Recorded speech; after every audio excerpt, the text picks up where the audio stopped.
Bienvenidos a un nuevo Enigmas de la Historia. En el programa de hoy penetraremos en la tortuosa mente del monje depravado que dominó Rusia a su antojo. Después tendremos una visita muy especial y entretenida, os lo aseguro. Pero como no les quiero desvelar todo antes de empezar, voy a guardar silencio y comenzamos.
Era un desviado sexual, un violador, un mal llamado monje, malvado y vil, capaz de controlar a la familia real rusa, los Romanov, a su antojo.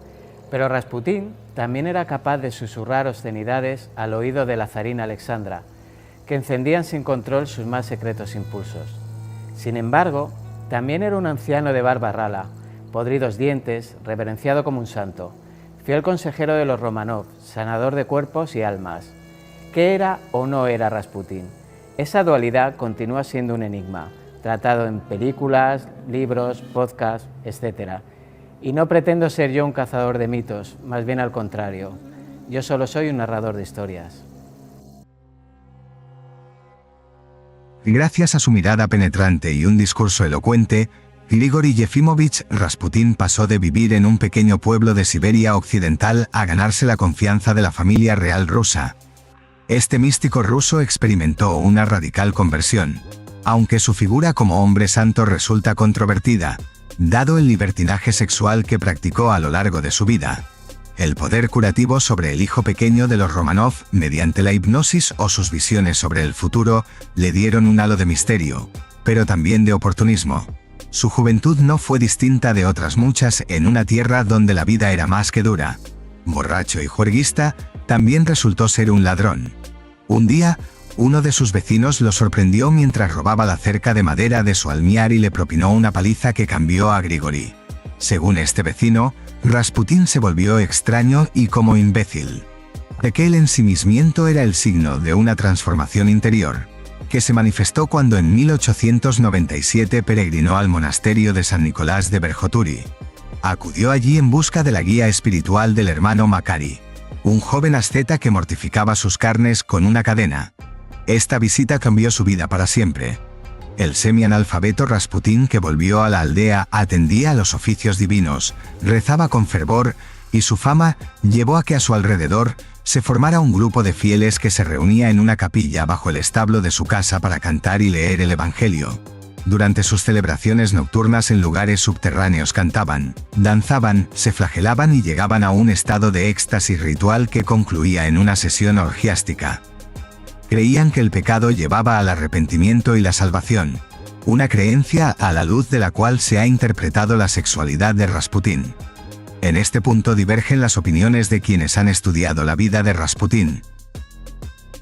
Así, el escritor ruso Edvard Radzinsky sugiere que no fue considerado un yelist debido a las presiones de los zares en su favor, mientras que el historiador estadounidense John Furman cree que no fue un sectario, pero adoptó elementos del pensamiento y la práctica de estos. Por ejemplo, no fumaba y sus seguidores se llamaban entre sí hermano y hermana.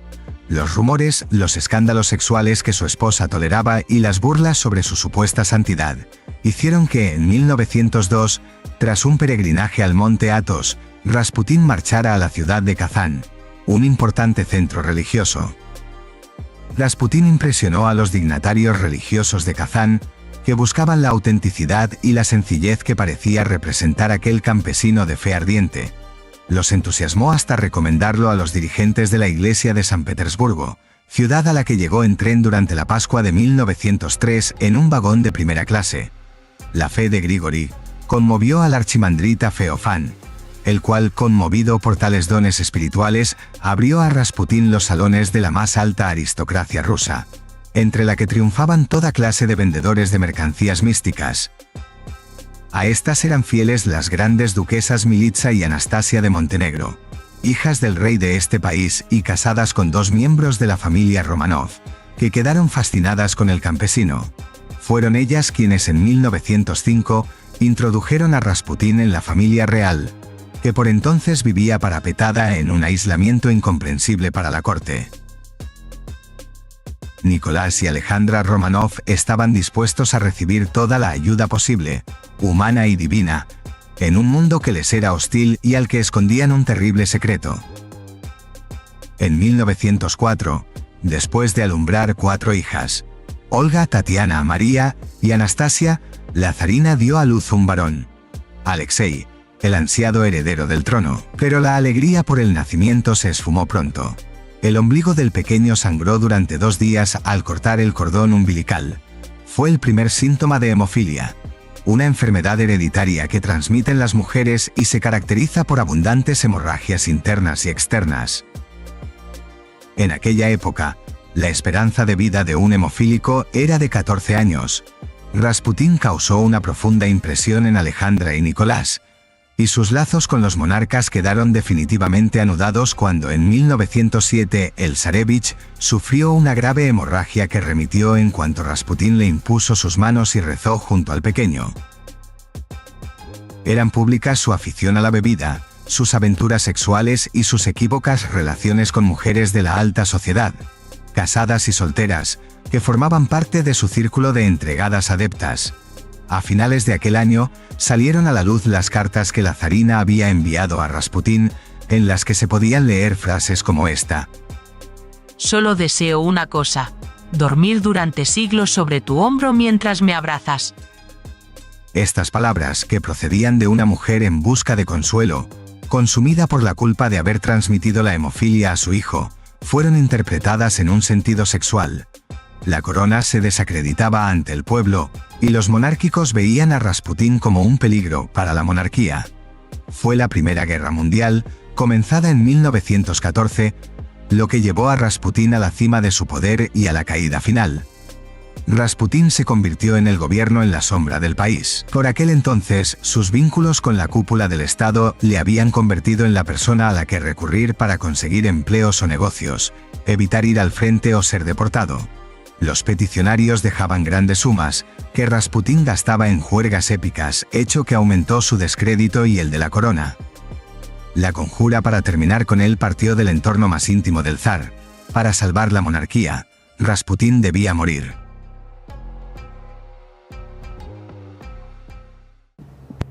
Como todos sabéis, la monarquía no se pudo salvar. En 1918, tanto los zares como sus hijos fueron brutalmente asesinados por los bolcheviques, pagando cara la incapacidad e incompetencia de la monarquía. ¿Pero qué fue de Rasputín? Pues Rasputín, al igual que los gatos, tuvo 7 vidas, 7 intentos de asesinato y a 6 sobrevivió. En el primero fue apuñalado por una prostituta. Con tanta violencia la apuñaló que se le salieron las tripas, pero una operación quirúrgica les salvó. En el segundo fue una invitación a cenar con cianuro. Este fue uno de los ingredientes de los pasteles que Rasputín desgustó, pero no le hicieron el más mínimo efecto, más bien al contrario, puesto que al parecer repitió ración. Al ver que se encontraba tan estupendamente, uno de los conspiradores le disparó con un revólver, pero la bala le atravesó limpiamente y no le mató. Al ver que se arrastraba intentando escapar, le golpearon sin piedad, con una porra de goma, pero no lograron que perdiera la conciencia. En el quinto intento, fruto de la desesperación al ver cómo no moría, fueron 5 disparos, pero solo uno la alcanzó, quedándose la bala alojada en su riñón. Aún así, Rasputín consiguió incorporarse, para después ser rematado con un tiro en la cabeza. Pero no piensen que murió, porque al parecer tuvieron que envolverle en una manta y arrojar su cuerpo a las gélidas aguas del río Neva para que muriese ahogado. La leyenda dice que se encontró su cuerpo, ya sin vida, con sus brazos extendidos haciendo la forma de una cruz.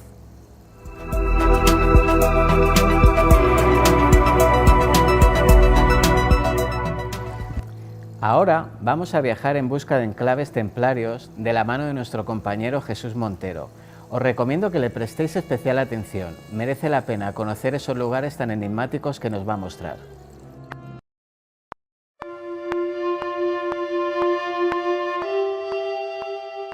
Decía Mark Twain que se tiene que viajar para aprender, y es algo de lo que te das cuenta con el paso de los años y los kilómetros recorridos. La búsqueda de los enclaves templarios te lleva a lugares que parecen detenidos en el tiempo, lugares aislados donde siglos atrás las órdenes militares dominaron un extenso territorio, donde aún hoy podemos encontrar sus vestigios en forma de castillos, ermitas o majestuosas iglesias que encierran los más variados misterios. En este reportaje quiero que me acompañéis en un viaje en busca de los enclaves templarios de la comarca turolense del Maestrazgo que recibe su nombre precisamente del control que ejercieron los maestres de la Orden del Temple y posteriormente de la Orden Hospitalaria sobre estos territorios. Aquí se encontraban dos encomiendas muy importantes como son Castellote, donde estamos hoy, y la de Cantavieja, de la que dependían otros tantos territorios como sería Mirambel, como sería la Iglesuela del Cid, o la iglesia o la localidad de Bordón, donde se encuentra la iglesia de Santa María de la Carrasca, una iglesia que se considera el Roslin español. Aquí vamos a visitar un montón de iglesias y también algunos de sus castillos en este viaje, como he dicho, por el Maestrazgo turolense.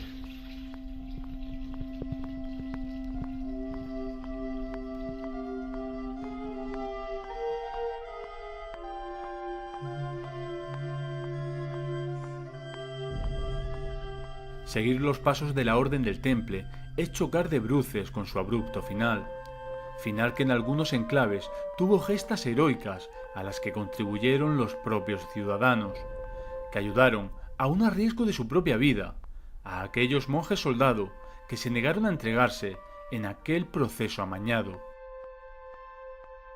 Nos encontramos en lo alto de la localidad de Castellote, la que fuera cabeza de encomienda de la Orden del Temple. Esta localidad se cree que fue inicialmente reconquistada por Alfonso I el Batallador y posteriormente perdida tras su muerte y recuperada por los musulmanes. Finalmente, entre 1168 y 1169, fue reconquistada y entregada a la Orden del Santo Redentor. Tras su disolución, la disolución de la Orden del Santo Redentor por Alfonso II, pasarían todos sus bienes a posesión de los templarios. En este castillo, curiosamente en este castillo, resistieron durante 11 meses los templarios el asedio de las tropas cristianas tras la orden de disolución de Clemente V, principalmente ayudados por los ciudadanos del pueblo de Castellote.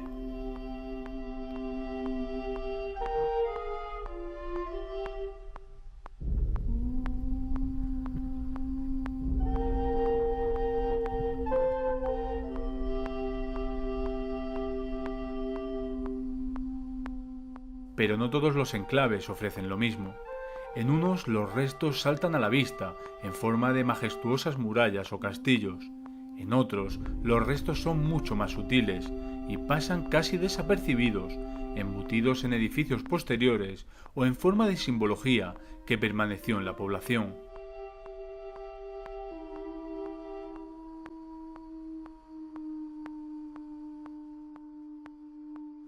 Seguimos de ruta por los enclaves templarios del Maestrazgo turolense.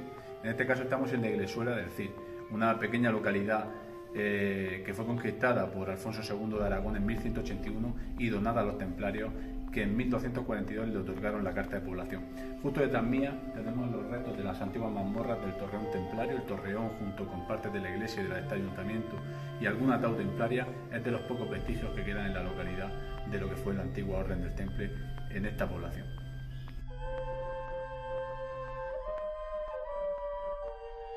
Pero la huella sigue presente, aunque las viviendas reutilicen sus murallas, aunque sus castillos vistan hoy muy diferentes de como lucían antaño. La impronta de la orden sigue ahí, en los lienzos de muralla que resisten las inclemencias de un clima adverso. Sigue ahí, en los nombres de sus calles, en la advocación de sus iglesias, incluso en el carácter de sus gentes.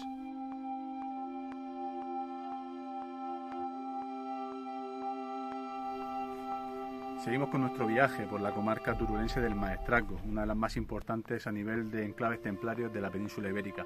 En este caso estamos en Cantavieja. Cantavieja fue cabeza de encomienda templaria durante el dominio de la orden de estas tierras. Esta tierra, concretamente Cantavieja, fue dominada o conquistada, reconquistada en este caso, por Alfonso II de Aragón en 1169 y entregada a la orden de Mongaudí. Esta orden al final fue absorbida por la orden del Temple, quien otorgó la carta de población en 1225 a Cantavieja. En este castillo, del que apenas quedan unos pocos lienzos y los restos de un torreón circular, resistieron los templarios tras su disolución bajo el mando de Ramón Galliner. Os muestro un poco.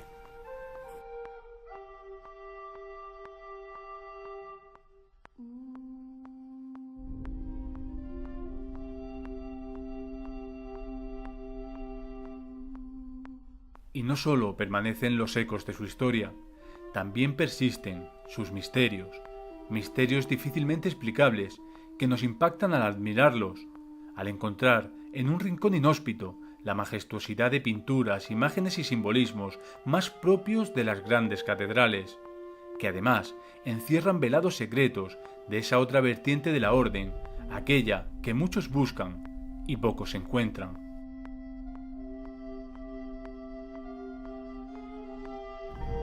Continuamos con el viaje al Maestrazgo, a la zona del Maestrazgo, buscando los enclaves templarios, y acabamos de salir de visitar la iglesia de Santa María de la Carrasca, la conocida como la Capilla Roslin española por la cantidad de misterios que tiene en su interior. Esta iglesia cuenta con imágenes esculpidas de los evangelios apócrifos, cuenta con unas pinturas que se suponen que representan el famoso tritono o melodía del diablo, y como digo, fue construida inicialmente por la Orden del Temple, posteriormente pasó a los hospitalarios, y en su interior nos encontramos cruces paté, cruces tau, en definitiva, un montón de misterios, de escenas, de esculturas que os voy a poner en las siguientes imágenes.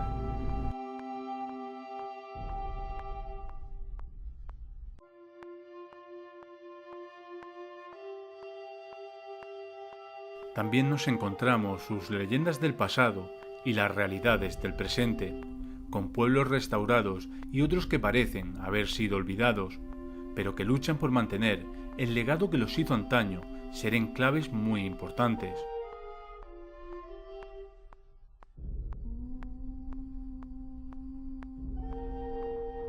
Nos encontramos en la localidad de Mirambel, que fue reconquistada por el rey Alfonso II de Aragón y entregada a la Orden del Cristo Redentor. Cuando fue disuelta esta pequeña orden, sus bienes fueron entregados a los templarios, los que se encargaron de construir el castillo y de la fortificación exterior de la villa. Hay una historia detrás de esta fortificación que nos dice que se quedaron sin piedra suficiente para terminar el amurallamiento, y el comendador de Cantavieja, del que depende esta localidad, les dijo que desmontaran una pequeña iglesia para terminar con esa construcción. Esto les costó que el Papa de la época los excomulgase, algo que no es muy común, la excomunión de un pueblo completo. Pero finalmente, casi 200 años después, el Papa Luna les levantó esa excomunión a cambio de que reconstruyeran una pequeña ermita en esta misma localidad.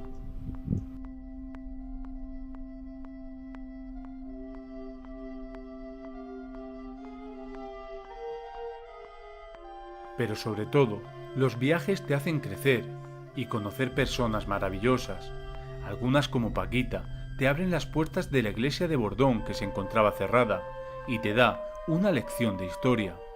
Otras, directamente, te abren las puertas de su casa y te enseñan no solo la historia de su localidad, sino el amor por una tierra, la humildad y la pasión por mantener su legado.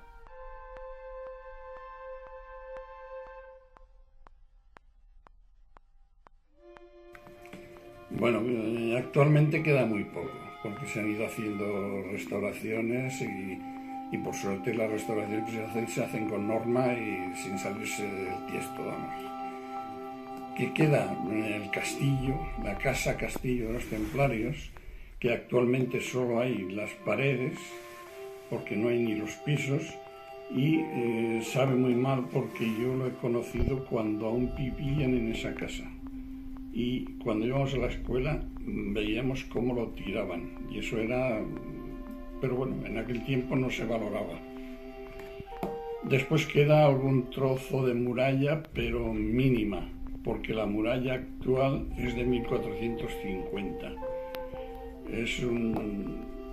La hicieron los sanjuanistas, después de haber sido los templarios, porque los templarios aquí estuvieron desde los primeros documentos que tenemos desde 1180 hasta 1300.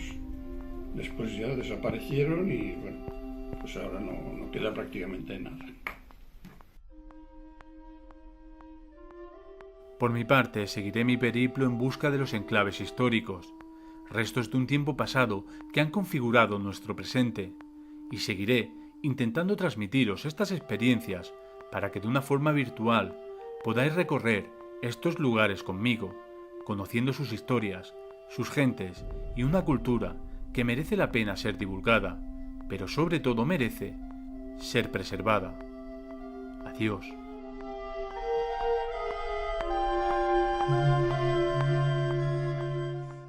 Muy interesante como siempre el trabajo de nuestro compañero. En el próximo programa ahondaremos un poco más en alguno de esos mágicos enclaves. Y ahora os pido que no os mováis. Lo que viene después de la publicidad os va a encantar. Unos minutos y estamos de vuelta.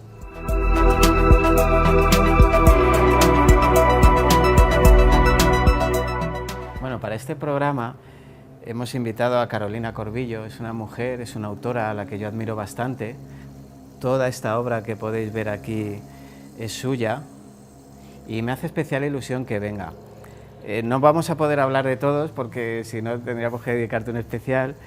Bienvenida, Carolina. Muchas gracias. Pero la verdad que es una entrevista que voy a disfrutar especialmente. ¿Por dónde quieres que empecemos, Carolina? ¿Por dónde quieres...? Por Ellas iban sin sombrero. Perfecto. Por ejemplo. Cuéntame, Ellas iban sin sombrero. ¿Es un cómic? Sí, es un cómic. Son como 5 relatos. Bueno, la intención es como que sea un homenaje mosaico. Son 5 relatos, cada uno de ellos sobre una de las sin sombrero. Y bueno, yo soy la guionista de todos y cada relato ha sido dibujado por un artista diferente. Mercedes Palacios, Irina Arondel, Irene Gala, Noelia Fuentes y Jen del Pozo, que es que no me las quiero dejar. No. Las tengo ya en plan retaíla. Y bueno, hablamos de las sin sombrero, que bueno, hay gente que las conoce, gente que no. Sí, ¿quiénes eran las sin sombrero? Sí, un poco brevemente. Bueno, son las mujeres de la generación del 27 que a lo largo de la historia, bueno, artistas de diferentes disciplinas, que a lo largo de la historia cayeron en el olvido, no tuvieron el mismo reconocimiento que sus coetáneos masculinos. Y entonces Tania Bayo Colel, yo creo que hacia 2016 publicó Las sin sombrero, reunió a todas estas mujeres bajo este lema, esta categoría, y reivindicó su obra y sus nombres. Y yo creo que fue algo maravilloso porque inspiró a muchísima gente. Entre esas personas estoy yo, que bueno, es lo primero que se hace sobre las sin sombrero en cómic. Han sido mencionadas en otras antologías o, sabes, como de forma a lo mejor un poco más breve, pero aquí nos adentramos más en quiénes fueron. También desde un punto de vista poético, no son como biografías al uso. Son 5 relatos sobre, bueno, también hemos acotado mucho porque hay bastantes más de 5, pero nosotras elegimos a 5. Cada una representando un poco una disciplina diferente. Y eso, y la aproximación es más poética a lo mejor, más de unir al personaje con su mundo interior, con referencias a sus obras, a sus imaginarios. Y bueno, y estamos muy contentas porque ya va por la 3ª edición. Y eso para el mercado español, bueno, está muy bien. Está genial, sí. Una maravilla, a la gente le va a sorprender, imaginaba a los espectadores, mujeres en la generación del 27. Nosotros cuando estudiamos, solo estudiamos hombres, no había ni pintoras, ni poetisas, ni periodistas, ni nada por el estilo. El gesto, lo de las sin sombreros, por un gesto que ellas hicieron, ¿no? O creo yo entender. Sí, bueno, eso también tiene su historia, ¿no? El sinsombrerismo, el concepto, fue acuñado por Ramón Gómez de la Serna. Apareció por primera vez mencionado en el diario El Sol, en 1930, creo recordar. Y habla un poco del sinsombrerismo como una actitud vital, una actitud de irreverencia, de ruptura con la tradición, con las antiguas leyes, y llama un poco eso a la vanguardia, al surrealismo. El artículo está cargado de humor porque Ramón Gómez de la Serna era un cachondo, y la verdad. Entonces, bueno, a raíz de esto, Maruja Mayo, que es la pintora, Sí, que tenemos aquí también. claro, bueno, de hecho el cómic, me enamoré totalmente del personaje y quise hacer un cómic solo sobre ella. Maruja Mayo cuenta en varias entrevistas que estaba ella con Dalí, Federico García Lorca y Margarita Manso, estaban en la Puerta del Sol y que de repente, bueno, decidieron quitarse el sombrero. En aquella época, claro, llevar sombrero era pues un distintivo de alcurnia, de distinción, sí. Una persona que caminaba sin sombrero era, no sé, como el equivalente ahora mismo, bueno, un marginado, una persona que no tenía valía. Entonces ellos decidieron quitarse el sombrero y ella cuenta que la gente empezó a insultarles, a tirarles piedras, que les llama también maricones y que no sé si Dalí dijo maricones a mucha honra, y entonces ella lo cuenta de una forma pues muy como era ella, ¿no? Claro, hablamos de los años 30, era una España complicada, pero claro, cada día recibíamos más interferencias de fuera, digamos, más tendencias de moda. La mujer se liberó, usaba pantalones, que era, vamos, una blasfemia, una obscenidad que una mujer usara pantalones. Pues es la prerrepública prácticamente, y que una mujer hiciera eso, un grupo de mujeres, bueno, aparte de que García Lorca se mostrara tal y como era un síntoma de valentía increíble. Sí, no, desde luego que sí. A ver, la sociedad, es verdad que en España, bueno, estaban recibiendo como mucha influencia de Francia, por las vanguardias y todo esto, pero igual es verdad que la mujer, hay como varias teorías al respecto, ¿no? Pero una de ellas, como España se mantuvo neutral en la Primera Guerra Mundial, la mujer no se vio obligada a lo mejor a tener más inserción laboral o a desempeñar trabajos que eran hechos porque los hombres no salían. No se fueron a la guerra. Bueno, sí no, es que es importante que la liberación de la mujer en el siglo XX está muy unida a la Primera Guerra Mundial y a la Segunda Guerra Mundial, porque al irse los hombres al frente, los trabajos se tenían que hacer, entonces la mujer encontró ese campo de desarrollo y de liberación ahí. Sí, bueno, y por eso, precisamente, que los 30, con todo este panorama, pues que la mujer... También es verdad que, por lo general, todas estas mujeres de las que hablamos, bueno, incluso los miembros de la generación del 27, con excepciones maravillosas como Miguel Hernández o Alberti, venían de familias adineradas, familias que no tenían que dedicarse a coser o a vender zapatos para subsistir, por lo general, podían adquirir con facilidad la cultura. Claro, y sus familias, no en todos los casos, ¿vale? Porque Concha Méndez tuvo muchos enfrentamientos con la familia, y de hecho, bueno, Concha Méndez no está en Ellas iban sin sombrero, pero estará en alguna cosa que yo escriba algún día porque es increíble. Pero bueno, en general sí que tuvieron, con sus más y sus menos, tuvieron apoyo de familias adineradas. Y también eso, bueno, es un dato ahí interesante, ¿no? Es importante, al final el nivel de analfabetismo en esa España de los años 30 era brutal. De hecho, he nombrado, a Miguel Hernández, que es un rara avis en el mundo literario español.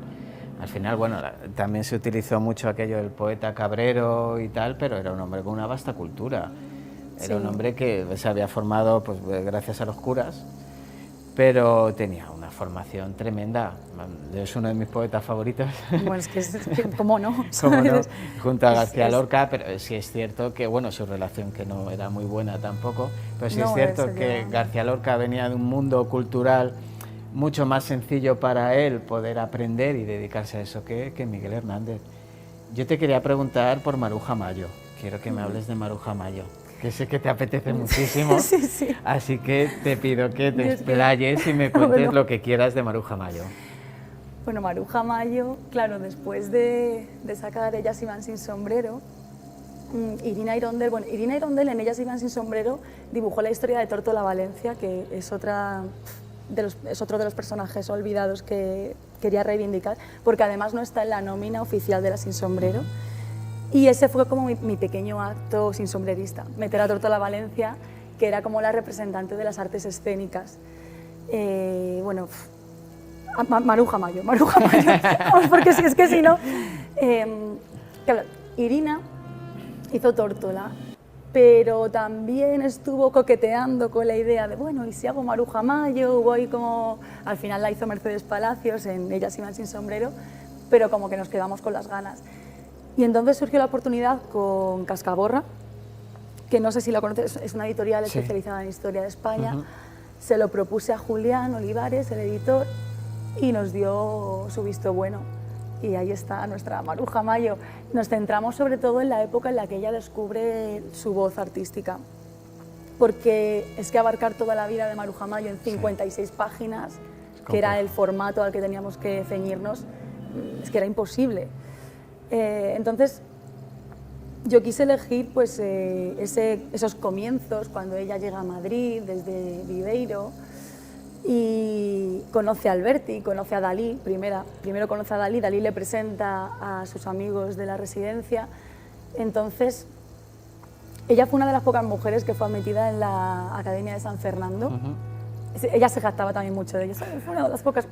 Tampoco creo que hubiera muchas candidatas de todas maneras, pero bueno, ya es un logro. Es un logro, sí. Y entonces, claro, ella recibió una formación muy clásica, muy, bueno, como se dice ahora, muy casposa, ¿no? Y terminó a Dalí le echaron de San Fernando porque, bueno... Sí, era un personaje, Dalí era un personaje. Y Maruja terminó sus estudios y luego ya empezó a experimentar y encontró su voz. En este cómic también, bueno, hablamos de las dos primeras series que hace, que son Las Verbenas, que es como el lado luminoso, en el que ella trata el imaginario popular, el paganismo, lo sagrado a través de estas fiestas populares también, ¿no? Cómo está ridiculizado, cómo está representado. Y luego la segunda serie, que es como, bueno, es, es que el cómic es Verbenas y Campanarios, la segunda serie es Cloacas y Campanarios. Se va como al reverso oscuro de la verbena, la ausencia de la presencia humana. Ella habla de la presencia humana a través de la ausencia, entonces ves huellas, ves figuras humanas, pero son espantapájaros, son andrajos, y el color es muy oscuro en comparación con las verbenas, que es color puro todo. Entonces relacionamos, en el guión relacioné eso con ciertos hechos de su vida, con la relación también que tiene con Rafael Alberti durante 5 años, que también muchas veces, bueno, Alberti se fue luego con María Teresa León y entonces dejó de mencionarla, o tuvieron una relación muy tormentosa. Pero también estuve como rastreando las referencias a ella, las referencias veladas a ella en la obra de Alberti. Luego Alberti, cuando ya es muy mayor, es anciano, y su mujer ya tiene Alzheimer, ¿no? Y está en un centro, él escribe sobre Maruja y la recuerda, se disculpa, ¿no? Consigo mismo y dice que la quería. Pero bueno, ahí está un poco recogido esta relación, porque fue también como una labor de, ¿sabes?, de buscar los artículos en la hemeroteca digital, que es maravillosa. La tarea de investigación fantástica. Sí, sí. Y eso, y buscar referencias, y aparte la hemeroteca está genial, porque tú, bueno, puedes filtrar, el buscador es maravilloso. Yo quiero dar las gracias aquí a la hemeroteca digital de la Biblioteca Nacional. Siempre lo hago y digo, no sé quiénes lo han hecho, se encarga, pero lo han hecho estupendamente. Lo han hecho estupendamente, porque de verdad la precisión del buscador es increíble. Y entonces ahí pude ver los artículos en los que ellos colaboraron, él escribiendo poemas, ella dibujando. Y bueno, y claro, después de todo este proceso, depurar todo, crear una ficción, porque bueno, al final es una interpretación, no es una biografía tampoco al uso, no es como Maruja Mayo nació, queríamos darle ese toque ficcional que es al final el que va a insuflar la vida al personaje. Darle también un toque poético, porque además Irina Irondell, lo que tiene su arte, que a mí me fascinó desde que la descubrí por Instagram, gracias a Instagram, Es una imaginación increíble, de verdad, es como, tiene una poesía visual alucinante y eso no se puede desperdiciar. Entonces también hay varios momentos en los que le damos importancia a esta poesía visual, que también forma parte de lo que era Maruja. No, a mí me resulta súper interesante. Bueno, yo no sé si todo el mundo sabe, aparte que has sido guionista de estos dos libros que hemos hablado, que Carolina también es novelista, es escritora, y nos has traído La secta del cuerpo. He traído, sí, le tengo especial cariño porque, bueno, fue el ganador, la novela ganadora del premio Ediciones Oblicuas del 2019, justo antes de la pandemia. De hecho, se iba a publicar, creo que en marzo. Sí, cuando empezó todo, cuando nos encerraron a todos. Que nos metieron en casa. El primer día de confinamiento fue el 14 de marzo, que era mi cumpleaños. Joder, qué regalo, qué regalo. Qué regalo. Yo no me lo creía. No, pero... Entonces ya cuando volvieron a abrir todo, se pudo volver a organizar eventos, se publicó, se presentó, y es una novela a la que le tengo mucho cariño porque, si bien no es autobiográfica, en verdad yo cuando escribo no escribo nada autobiográfico, pero sí que vuelco vivencias personales, claro, el sentir de determinados momentos. Y entonces esta novela va de una chica de 13 años que se enfrenta pues a un cambio de orden en el instituto, ¿no? Cuando todo el mundo empieza pues, a desarrollarse, cambia todo, cambian las relaciones, cambian las personas, esa metamorfosis que muchas veces es traumática, otras veces no, pero cambia absolutamente el universo mental de todos. Totalmente. Entonces, sí que es verdad que muchas de las cosas que le pasan a la protagonista no tienen nada que ver con lo que me pasó a mí, pero sí que deposité ahí pildoritas que me ayudaron a limpiar muchas cosas de aquella época. Y bueno, y es ella enfrentándose, ella lo llama la secta del cuerpo, porque claro, para ella la gente cambia de la noche a la mañana, obedecen a un líder invisible. Y está contado el vocabulario que se utiliza o la expresión es adulta, pero está al final como magnificando hechos adolescentes. Entonces tiene como una especie de punto de narración quijotesca, sin llegar a ser el Quijote, por supuesto, es decir, inspiración, pero tiene ese punto de... bueno, en la contraportada lo pone como una gesta quijotesca minimalista, porque ella, bueno, Claudia, la llaman Claudia Cejijunta porque tiene el entrecejo, pues es un poco un personaje quijotesco en el siglo XXI. Pues parece muy interesante, la verdad que sí. No, le tengo que echar un buen vistazo. Bueno, Carolina, pues muchísimas gracias. Carolina Corbillo, aquí tenéis parte de su obra, todo esto que aquí también es suyo. Pues me alegro un montón de que hayas podido venir a visitarnos, que la verdad que ha sido visto y no visto que pudieras venir, cuadrar fechas. Gracias a Dios he tenido la suerte de que pudieras estar aquí. Ha sido un enorme placer conocerte por fin en persona, hablar contigo de lo que haces y de lo bien que lo haces. La verdad que te admiro muchísimo y te agradezco muchísimo que hayas venido. Un placer, de verdad. Pues muchísimas gracias, de verdad. Nada, muchísimas gracias a ti. Y gracias. Y nada, cuando tengas otro trabajo, no dudes, me llamas y hablamos de ello, porque la verdad que tocas temas y tramas muy, muy interesantes. Y la verdad que es interesante que la gente lo conozca y lo sepa. Muchísimas gracias por venir. Gracias, muchas gracias de a ti. verdad. Hasta luego. Adiós. Nuestro planeta está repleto de lugares fantásticos, donde lo místico y lo misterioso se mezclan, creando unos paisajes de una belleza inigualable. Uno de esos lugares, donde el legado del pasado se nos hace incomprensible, se encuentra la meseta de Tassili, un desértico lugar en la parte sudeste de Argelia. Tassili, cuyo nombre en antiguo bereber significa meseta del toro, es un enclave rodeado de formaciones rocosas que conforman un yacimiento arqueológico, conocido por sus numerosas obras prehistóricas de arte rupestre, que datan de la era neolítica temprana al final del último periodo glacial, durante el cual el Sáhara fue una sabana habitable, en lugar del desierto actual. Aunque las fuentes varían considerablemente, se supone que las primeras obras de arte tienen 12.000 años. Entre los 15.000 grabados identificados hasta ahora, se encuentran representados grandes animales salvajes, incluidos antílopes y cocodrilos, rebaños de ganado y humanos que se dedican a actividades como la caza y la danza. Pero también nos muestran otras cosas muy diferentes. Véanlo y juzguen por ustedes mismos.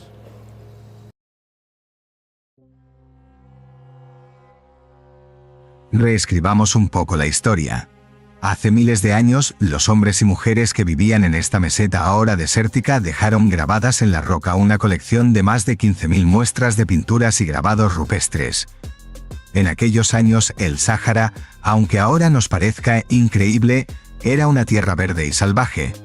Esos habitantes nos dejaron para la posteridad la huella de sus costumbres, de su vegetación y de su fauna.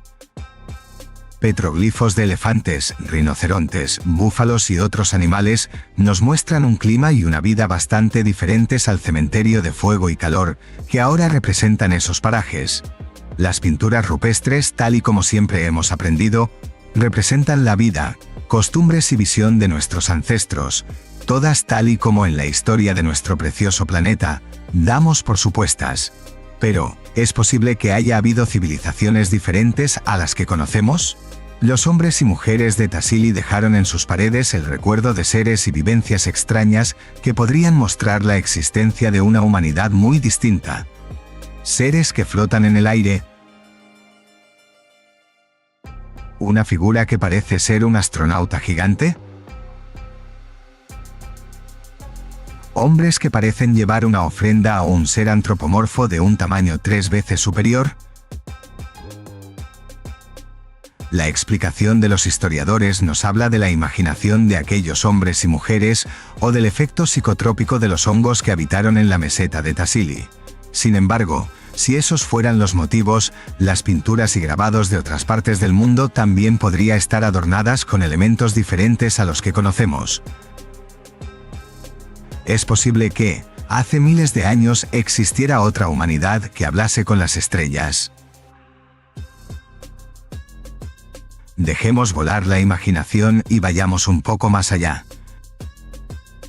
Existe la posibilidad de que nos hayan visitado los extraterrestres en épocas pasadas, favoreciendo la aparición de antiguas civilizaciones e incluso creando a la propia especie humana. ¿Somos producto de un experimento genético extraterrestre? Podemos encontrar huellas de la visita de extraterrestres si leemos en clave actual los textos antiguos. Así, los carros voladores hindúes, las vimanas, no son otra cosa que naves espaciales. Más aún, gracias a una peculiar interpretación de la historia secaria, se atribuye la creación de la cultura sumeria a unos extraterrestres mencionados en sus textos como Anunnaki, que vinieron de un 12º planeta del sistema solar, Nibiru. Estos Anunnaki llegaron a la Tierra hace 400.000 años para hacer minería, especialmente de oro, y para ello crearon una raza de trabajadores esclavos, los seres humanos. Hay creencias que afirman que los Anunnaki estuvieron inmiscuyéndose en la vida de nuestros antepasados hasta que su cultura pereció debido a una serie de catástrofes causadas por el final de la última glaciación, hace unos 12.000 años. Al ver que los humanos habían sobrevivido y que todo lo que habían construido estaba destruido, los Anunnaki abandonaron la Tierra, no sin antes entregarnos o al menos a los seres humanos del creciente fértil los medios para gobernarse a sí mismos. Pero sigamos cruzando líneas imaginarias. Podemos nombrar la losa sepulcral maya de Palenque, en México, donde se cree representar a un navegante espacial pilotando un vehículo espacial con los motores en ignición. Por otro lado, lugares como Pumapunku y Tiahuanaco en Bolivia, la fortaleza de Sacsayhuamán en Perú, o las propias pirámides de Egipto son la prueba que argumentan las teorías que testifican que fueron construidas con ayuda de extraterrestres. ¿Por qué? Porque están más allá de los medios tecnológicos de esas primitivas civilizaciones. Asimismo, hay ciertas representaciones que se parecen a objetos de nuestra tecnología actual. el llamado pájaro de Saqqara en Egipto, o los artefactos Quimbaya de Colombia, ¿no son aviones? ¿Y qué decir de ciertos relieves de Dendera, Egipto, que parecen ser bombillas de incandescencia? Solo así se explica cómo los antiguos egipcios pudieron iluminar los corredores de sus templos sin antorchas, pues para nuestro asombro no se han encontrado restos de hollín en los techos. Del lado contrario, se encuentra la opinión de que esas similitudes que proclaman algunos investigadores lo son con las tecnologías existentes en el momento en que escribieron sus libros.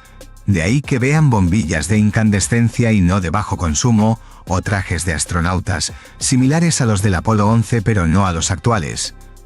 Aún así, las conjeturas de los antiguos astronautas surgidas a mediados del siglo XX siguen en la mente de muchísimos investigadores, y sostiene que seres extraterrestres visitaron en el pasado la Tierra, siendo responsables del origen y desarrollo de las culturas humanas, las tecnologías y las religiones. En otras palabras, la mayoría de deidades de las religiones, o todas, muchas provienen del cielo, son en realidad extraterrestres que nuestros antepasados no habrían interpretado correctamente debido a sus escasos conocimientos de la galaxia, y sus tecnologías habrían sido tomadas como evidencia de su condición divina. Si tienen dudas de estas teorías, revisen la Biblia y los carros y caballos de fuego que contempló Eliseo, o el carro de fuego en el que Elías subió al cielo envuelto en un torbellino. Tassili, a pesar de asombrosas quimeras y reflexivas teorías, es y será siendo un germen de enigmáticos esbozos del pasado.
Junto a algunas de esas pinturas se han hallado un conjunto de símbolos que han llevado a los expertos a suponer que se trate de algún tipo de escritura empleada hace 9000 años. Esto es algo que, por supuesto, a la arqueología, digamos, convencional, le cuesta aceptar, ya que cambiaría totalmente nuestra historia que afirma que Mesopotamia es la cuna de la civilización y la escritura. Pero ¿por qué iban a representar los ríos, las selvas y los animales autóctonos de la región en el pasado y luego representar algo que no vieron, como las extrañas figuras humanoides con cascos y trajes? La razón indica que los antiguos pobladores de Tassili retrataron su vida cotidiana y sus experiencias. ¿Cómo inventar esas figuras humanoides que en algunos casos incluso se representan con misteriosas antenas en sus cascos? Les invito a pensar, a imaginar, saquen siempre sus conclusiones. Por nuestra parte es todo por hoy. Quiero agradecerles su compañía e invitarles a seguir viendo los próximos enigmas que vendrán. Les recuerdo el correo del programa enigmasdelahistoriatv@gmail.com por si quieren enviarnos casos o realizar alguna sugerencia. Nos vemos pronto. 1.000.000 de gracias.